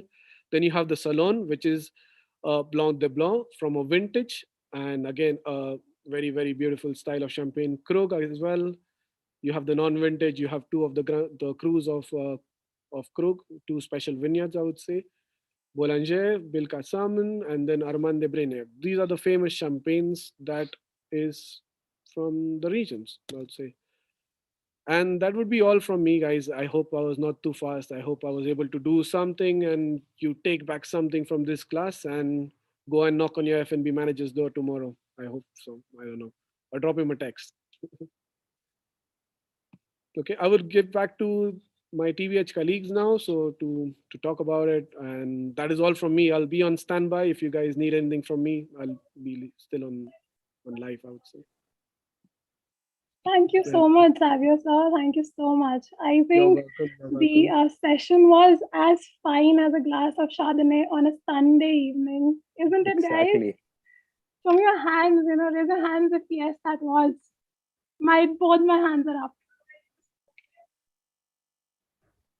So, sir, see, this is how much our audience enjoyed it. I enjoyed it as well. I guess, Vasu, it's time to tell our audience about the big surprise that they have been waiting for. Oh yes, I almost forgot. In fact, that surprise is so big कि उसे हमारी TBH के founder को बताना चाहिए. Vikram, spotlight is all yours. Hi, thank you, Savio, first of all. And I know that the time is very precious, so I will just take a minute. And I am sure that you are super excited to know that how can you have your own certificates. So certainly the workshop is absolutely free of cost for you, which you have learned here, which you have been doing since a while. So at the moment, we would love to introduce you to our certificate program. And it's one of the most economical program at the moment in the market, and also comes with a lot of incentives, and I would say a lot of extra things for you. And I'm sure this can add a lot of diversity to your entire learning thing. So let me show you a small quick, what do you have and what do we have for you in the kit. So if you look at the presentation, this is our certificate program, which we launched with Savio. So Savio, as you all know, is a certified master sommelier here. And certainly Bacchus is the certified level. So if you want to be the god of wine, that is the really certificate program you should be into.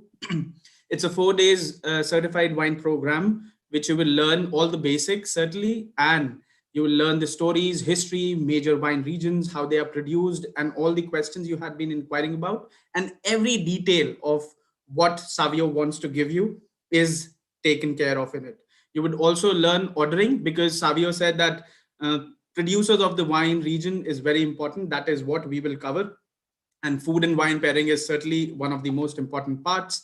Apart from that, Savio has a big love for wines, and he says that he should be giving all thing away to you. So he's being very generous, and he says that it should be really economical for the students, what TBH Circle also believes in.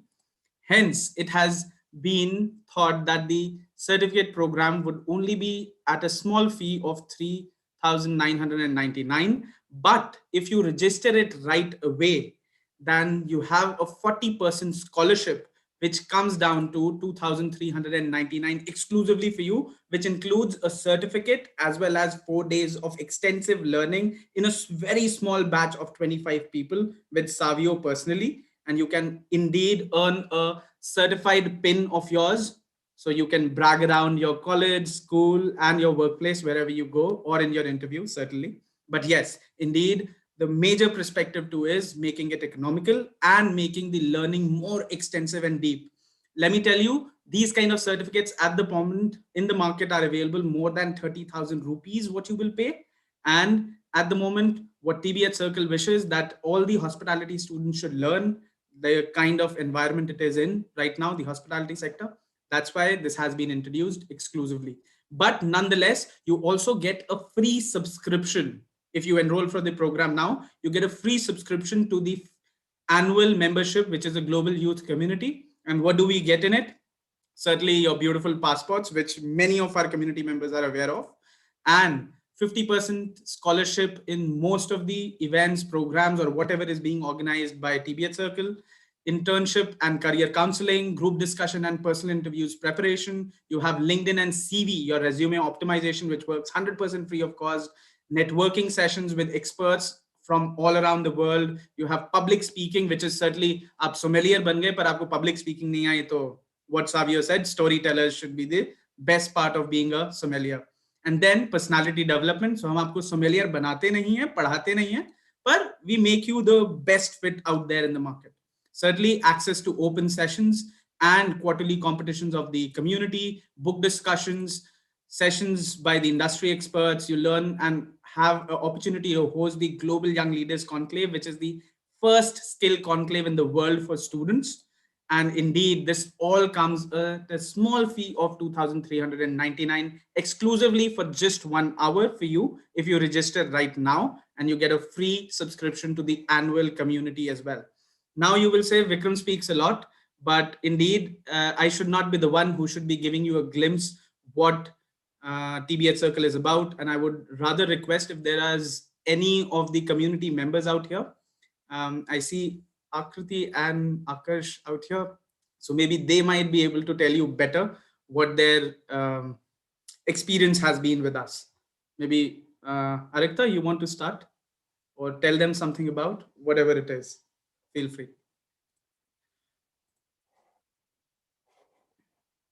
Yes, definitely. So for everyone who are students over here, there's one thing that I can definitely say in common is when you're in college, all your batchmates, your seniors, everyone will come and tell you GD mein ye karna chahiye, GD mein wo karna chahiye, this is how you should behave in interviews.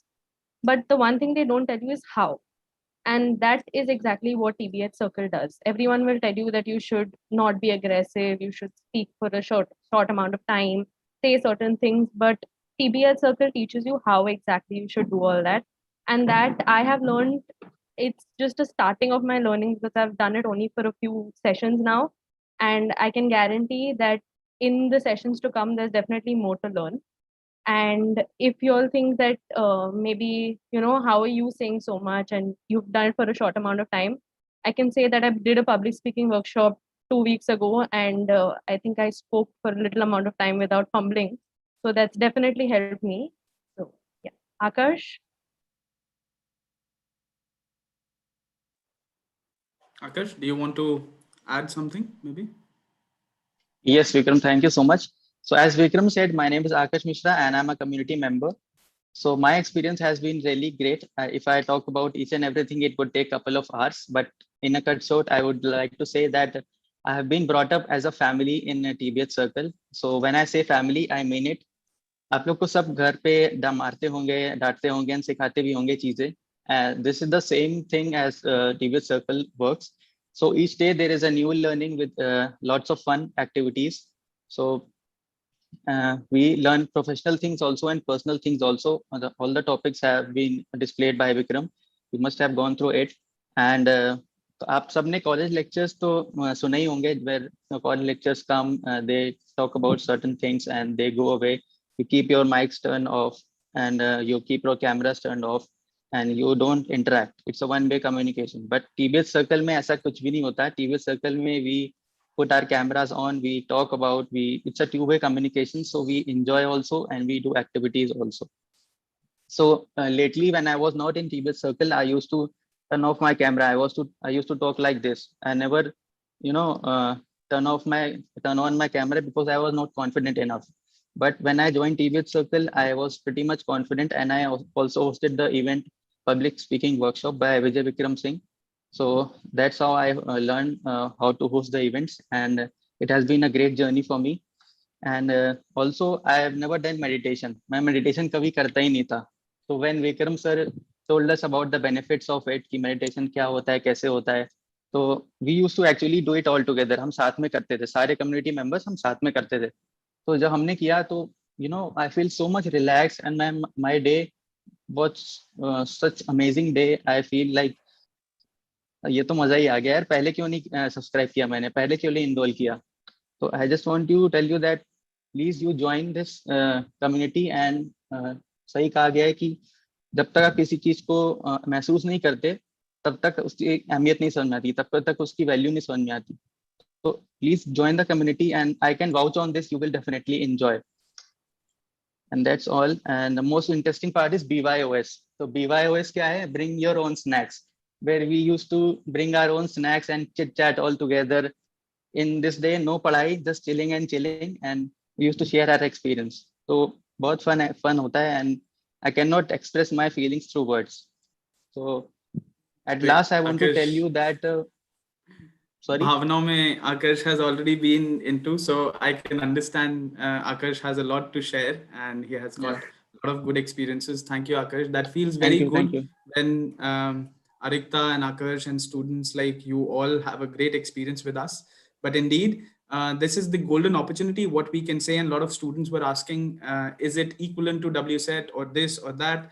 Let me say it is one of the best programs and economical programs of wine. And you can certainly see Savio, when he gives away for free knowledge this much, what you can expect out of a certificate program, what Savio would run. And indeed, this is a golden opportunity where you also learn 365 days along with us in the community, where you can learn everything and anything what makes you more corporate ready. So that is the platform you should be joining. And certainly we'll push in the link in the chat box. Maybe the team can right away do that, and I will also. So you can register for the program. We shall also send you the link to your emails if you have already registered, which will help you to understand it better. And just give me a second. Could we have the link in the chat box, please? Great. So that's the Bacchus certified level 1, which is certainly, let me say, very deep oriented, and it is one of the best. Why? Because the level 1 does not say level 1, it is actually level 2, and would have the best of the best experts teaching you, like Savio right here, who has been in the industry for more than 15 years, working with Michelin, working with world's 50 best restaurants as sommelier. So now you can expect the top-notch quality at least. So yeah, we'll open for questions for Savio. If you have any, please feel free to ask him and we'll address them. Thank you. Thank you, Vikram. Guys, please raise your hands. Anyone who has questions, please raise your hands electronically.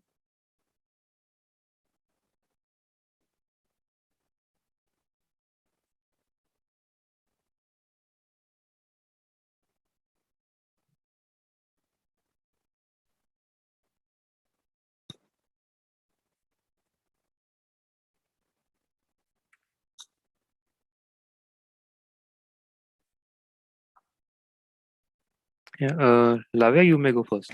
Yes, I wanted to ask, sir, how did you learn this, all these names? Because I got confused in the middle. Because of the French names. Well, it's a process. We all started it. I started it as well, and I lost a couple of years, to be honest. I worked with Oberoi, and I worked with Four Seasons, and at that time I had supervisors who were very good with wine, and unfortunately I just couldn't keep up. And I took a long way in the fact, like, at that 3 years, if you ask me, I just knew the names of the grapes. But once I went on the cruise ship, it kind of opened up even more. I had the access to more books, so I started to read more and stuff like that. So what I did not have was a mentor, and I want to be that mentor for everybody because it's not that difficult. Believe me, it's just something that comes with practice. French names can be difficult, but maybe we just need to maybe put more effort into it. Like I told everybody, like, let's not go straight into the Grand Cru first. Let's try to do the 6 regions of France, and then we move ahead by that. So my goal should be basically to tell you guys to know, because I did not know personally the level. When we have the class of 25 people, we know personally each other and we know the level. So I might be able to focus more on what is required for that class or something like that. But for today, I was basically on my own in that sense. I could not have the time to ask individually everybody. I don't know how many people attended it, but if I would have asked individually, it would be difficult. But let's try to go by region. And once you master those 6 names of the region, then try to go inside one region, say, like, for example, Bordeaux. Then once you go inside the Bordeaux, which was the difficult part for you, Lavia? Was it the Burgundy? Was it the Bordeaux?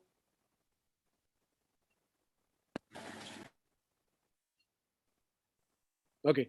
Whatever it is, the names are difficult, but if you try to look for the meaning of the name, now we have everything in our hand. Like, you Google one thing. When in my generation, when I started to work in hotels, that was in 2007. We didn't have Google or even smartphones at that time, so everything was based on books. Nowadays there is much more. There's a lot of applications, there's a lot more internet. I'm sitting right now in Chile and I'm able to talk to people in India. That was not possible before at all. Like, so just take it slow, I would say, and one thing at a time. Wine basics, if you have a good foundation, it will help you always in your future, but that foundation needs to be built over time. It cannot be built overnight. It takes 6 months, sometimes 8 months, or even a year. I normally tell people, take your time to get the foundation right, because once you get the foundation right, you will never forget it. That is the key to it. Any other questions? Sarthak, you may go now. Yes, good evening, everyone. So my question is that, sir, why wine is not exposed too much in the mixology world, like compared to the other alcoholic beverages, as you say, like whiskey, spirits, or rums? Why is it not exposed to the mixology world that much? I agree with you, Sarthak, and I think it's very important to kind of know why it's not that important, because bartenders are someone who knows a lot about drink. But if I ask bartenders mostly about wine, I would say, like, that is one of their fears. And that's why this course is not only related to sommeliers. It can also be with bartenders who can come for the course and try to get the knowledge of the wine. I've used wines in mixology before. We used to make a cocktail which was called melon wine, that was made with Bacardi, and you use Midori, and you topped it up with Sauvignon Blanc, and it was a beautiful cocktail. We have used wine in mixology, but it's just the knowledge that needs to be there to choose what you're looking to elevate in your cocktails. When you're talking about mixology, there are a lot of elements that come into the wine, and one of the elements that is missing is the acidity part. You don't have vodka that has acidity or tequila that has acidity, but that one thing, that acidity, can be provided from the wine. So that's why Sauvignon Blanc can be a good mixer in cocktails, in mixology. And now even champagne, like I talk about with Moët Ice or with Veuve Clicquot Rich, they have been started to use it as a mixology. You can add like fresh mint, maybe a little bit of Saint Germain, the elderflower liqueur, and with the champagne, and it goes pretty amazing. And there is a lot more thing. It's not been opened up that much, but hopefully in soon it will be taken care of. And I think that will come with the knowledge of the bartenders, not just related to cocktails or to liquors, but also to a little bit of wine, a basic of wine, I would say. Hopefully soon it will be there, because I do enjoy cocktails with wine in it, and they are very mind blowing, I would say. When you try it and you're like, wow, it's a good cocktail. You can't make a short cocktail, you can't make a martini style, but maybe in a lot more long drink style, you can make a lot of cocktails with wine, I would say. I hope that So- answered your question, Sarthak.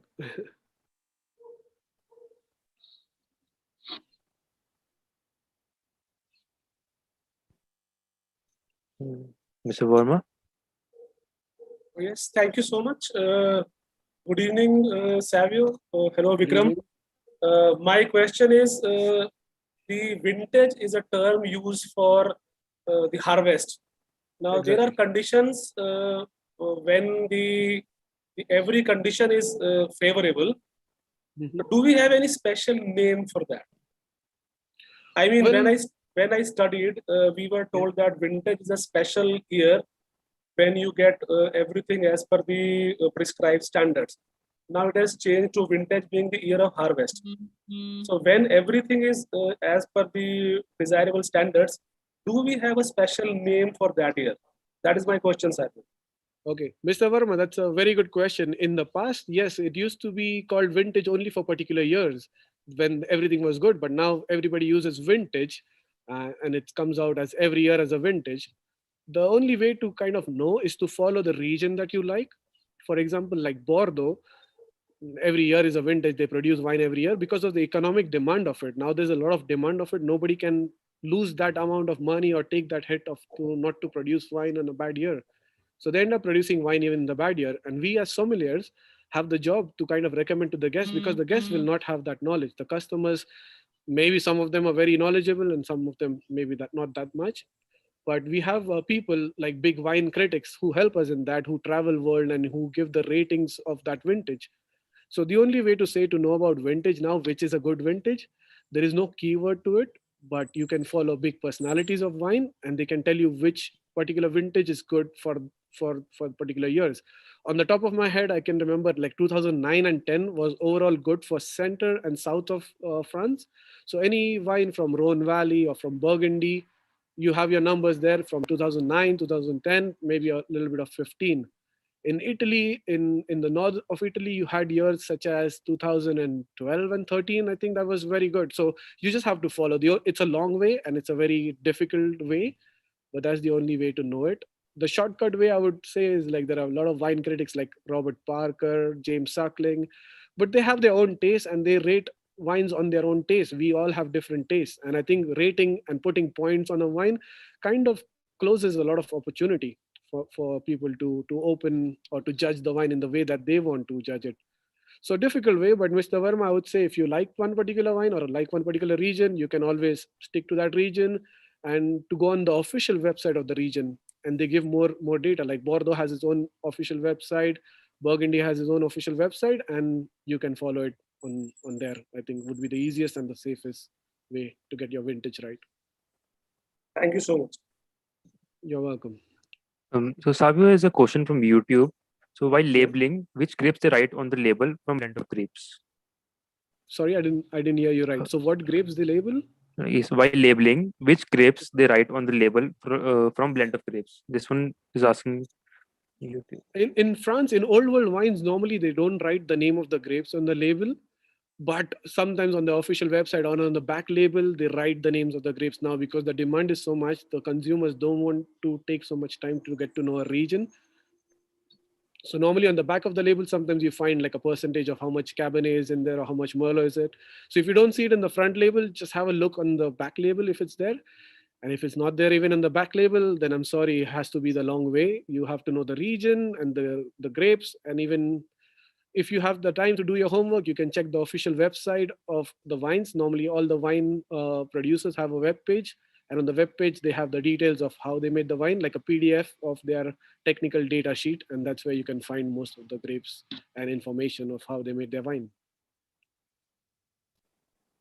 Okay, and this one, I think one last question from YouTube. Could you please ask the speaker to talk about all the 7 grapes that are used in making champagne these days? The champagne grapes that have been used to make, to be honest, I cannot name you all 7 of them. To be honest, I'll be very honest with you. I know the 3 of them because there are a lot of minor grape varieties that are there in the Champagne region. So I would have to go back. As I told you, I wasn't studying a lot. So I think this will motivate me as well to study. So hopefully if the YouTube guy can email me, obviously you can Google that, all that stuff now. It's on a click of a button. But again, those are very, very small grapes. 99% of the champagne that is made from Pinot Noir, Chardonnay, and Pinot Meunier. Yes, there is 1% that is from those minor grapes that exist in the Champagne region, but it's less than 0.3%, and I haven't paid attention to it that much. But maybe when I prepare for my advanced exam, I'm going to learn about it again. That's great. So I think we're way past time. I'm sorry, guys. We have to close the Q&A session. You can DM your questions on Instagram, and we'll try to get them answered all. Sure. Over to you, Grape Mishra. Thank you. Oh, well, by the way, a lot of people are wondering that if my real name is Grape Mishra and Vasu's real name is Grape Goyal. So it's not Grape Mishra and Grape Goyal. It's Preeti and it's Vasu there. And people, for all the questions that we could not answer, the speaker could not answer, please join or register for the upcoming certificate workshop. And the link for the same is in chat box. So register for it now and learn more with us in the upcoming certificate workshop. And beautiful ladies and handsome gentlemen, with this, we are now standing at the end of this 2-day wine workshop. And this is specifically for Savio sir. Well, on the behalf of the whole team of TBH and all our audience, I express a huge amount of appreciation and a big thank you for such an enlightening presentation. Your years of experience, your depth of understanding about wines, and your ability to present this subject in such an interesting way intrigues me so much to learn more about wines. So hats off, so literally hats off. I would also like to say thank you to everyone for the patience. It was a long and a very, very daunting session, I would say, because it's a little bit too much. But I saw a lot of people did stay back, and thank you very much for staying back and having the patience to listen to it. So it was my pleasure. Absolutely. So audience, Vasu, me and the whole TBH family is highly lucky to be able to host an audience like you all. So thank you so much, everyone, for joining us today. Thank you all for joining us. Do not forget to register for the upcoming workshop. The link is in the chat box, and follow us and Savio sir on Instagram and all the social media platforms. The links and everything is there in the chat box. And also, please do not forget about the courses coming up, and do sign up. Yes, I said so. Exactly. Please sign up for the certificate Please workshop do. that is coming up. Going to benefit you a lot. Thank you very much, everybody. Thank you for your time. Thank you, Savio. Thank you, everyone. I think that's one of the best opportunities actually anybody could get with this certificate, with the community, with everything coming together. I think that's one of the best learnings you could ever have. Thank you, Savio, for your time. All the best. Thank you very much. Bye. Thank you, everybody. Thank you, Savio sir. Thank you, everyone. Thank you, Savio sir.